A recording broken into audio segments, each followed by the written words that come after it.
damos inicio a nuestro primer segmento de entrevistas y le damos la bienvenida de inmediato a Rafael Orihuela, exministro de Salud y también investigador de medicina tropical. Precisamente vamos a tratar el tema de la malaria, entre otros temas que implican la salud de nuestro país, de la gente de nuestro país, por supuesto.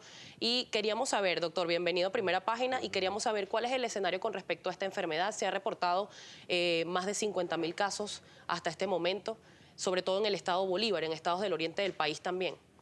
Bueno, lo primero que debemos aclararle al público que nos está viendo, que será mucho, es que estas enfermedades que no tienen vacuna no son erradicables. O sea, tú no puedes decir, la erradiqué y me volvió, sino que tu plan como estrategia de control es que el número de enfermos que aparezcan por año en un país sea tan pequeño que no haga daño a la economía, a la sociedad, a las personas, que provoque pocas muertes. Entonces, esto en el caso concreto de malaria, de paludismo, se logró más o menos hacia el año 68, o sea, hace bastante tiempo, y se estabilizó el país en unos 4, 5, 6 mil enfermos por año. Eso era gobernable, dominable. Hoy en día, a fecha del 2015, vamos a tener más o menos unos ciento y tantos mil de enfermos confirmados, diagnosticados. Y hace poco, en un seminario de la Universidad Central que planteó el alcance del problema en este momento, incluso hubo algunos científicos muy serios, como el doctor Oscar Noya, que plantearon que estamos caminando hacia los 500.000 enfermos en Venezuela en el año 2015. Esto es sumamente grave porque es una cifra tan grande, una cifra tan diseminada por todo el país, que cuesta un poco regresarla a lo que sería, digamos, gobernar la enfermedad. Esto es una cosa muy importante porque es la primera vez que ocurre. Veníamos, digamos, en ascensos más o menos en salticos, pero pequeños, 40.000 enfermos, 50.000, pero ya cuando hablamos de cifras por encima y lejos de los 100.000 enfermos, estamos diciendo que regresa a Venezuela más o menos hacia 1940, o sea, estamos Ahora, doctor, regresando bastante. Exacto, ¿qué marca ese retroceso entonces? ¿Por qué la enfermedad se vuelve a marcar y vuelve a aumentar tan rápidamente? Fíjate, cuando tú planteas las estrategias de control, digamos, en Venezuela, a pesar de todo lo que se hizo durante más de 40 años, quedaron focos, quedaron zonas activas donde había transmisión de malaria, sobre todo en la frontera con Colombia, la parte Zulia y la parte Apure Barina. La parte sur, que es, digamos, Ciudad Bolívar, hacia abajo, Amazonas completo, y parte de Bolívar, y la parte noreste, que es oriente, sobre todo en una zona que se llama Pedernales, en la parte norte del Tamacur, ahí quedaron focos. Ahora, esos focos daban 200 casos por año, 300, 500, de pronto 1.000. La zona minera venezolana, que la sabemos está ubicada en esa parte sur del estado de Bolívar, eso nunca tuvo control, pero se mantenía en cifra, aunque eran un escándalo, 7.000, 8.000 enfermos. Eso se ha ido multiplicando con mucha fuerza y, digamos, allí está la cabeza del problema. Si tú no matas la culebra por la cabeza, tú tienes una expansión al resto del país, que es lo que está ocurriendo.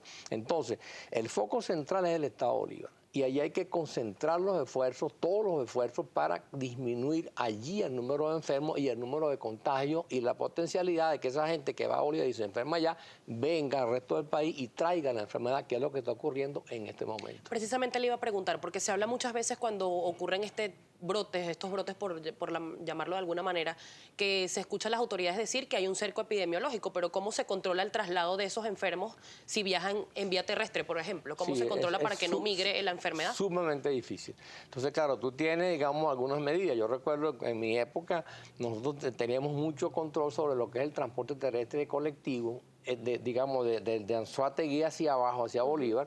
¿Por qué? Porque había mucha actividad minera ilegal. O sea, de pronto alguien se montaba en un autobús, que te digo yo, en Pariaguán, en el estado Guárico, y terminaba llegando ya a Las Claritas, en el kilómetro 88 del estado Bolívar, allá donde están las minas. Entonces, ese movimiento era muy descontrolado. Ahí había cierto control del Ejecutivo, de la Guardia Nacional, de la Policía, para tratar de que el enfermo fuese tratado incluso allá, y quizás que vengan para acá a traer la enfermedad. Eso se ha perdido un poco, y yo creo que se ha perdido la eficacia para hacer diagnósticos tempranos. O sea, yo tengo un paciente, por ejemplo, con fiebre, que está en esa zona, que está, que te digo yo, en el Manteco, que está en una zona sur del estado Bolívar.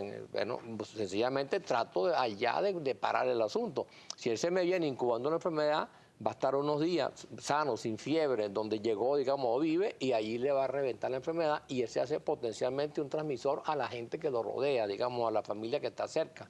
¿Cuáles son los factores que implican que no se haga ese control? ¿Falta de médicos, falta de insumos, falta de interés quizás por las autoridades? No, yo diría que falta de estrategia sanitaria, digamos, falta de destreza en el asunto. Esto es un problema que se aprende, que se estudia. Nosotros fuimos a escuela de malariología durante muchísimos años y aquí venían todos los países de América Latina a formarse como lo que llamaban malariólogos, expertos en paludismo.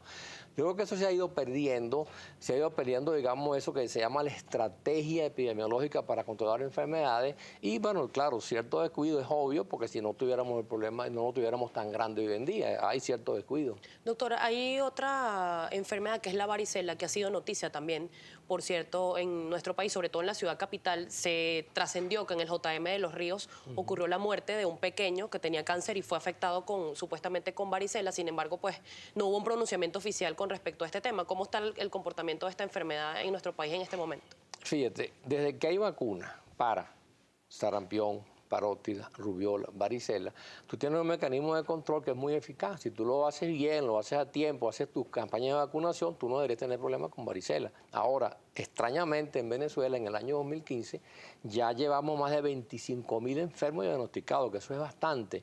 Y el brote del Hospital del Niño, más que un poco hacer ver que el problema existe, lo más grave de esto es que esos niños que están allí hospitalizados, ¿verdad?, no están vacunados, porque si están vacunados no les pasa nada. Son niños con cáncer, pacientes que tienen, digamos, debilidad inmunológica y que les cae el virus porque no están vacunados. Por lo tanto, hay una falla en vacunación que es evidente y es la que explica por qué una enfermedad que debería estar controlada, que debería dar muy pocos casos, está en una cifra tan alta como 25.000 enfermos. O sea, hay también allí una falla en el control de lo que son los esquemas de vacunación en Venezuela que tienen que ver con los niños chiquitos. Y cómo le quería hacer esta pregunta brevemente antes de irme a un corte comercial. Desde el mes de noviembre del 2014 no se publica el boletín epidemiológico del Ministerio de Salud. ¿Cómo lograr una estrategia eficiente para evitar que estas enfermedades pues no se propaguen o no se multipliquen si no se tiene un conocimiento real de cuántos casos se tienen de las distintas enfermedades? No solamente estas como malaria o varicela, sino también virus como el chikungunya, por ejemplo, que estuvo en boga o tuvo una cifra alarmante durante el 2014. Eso...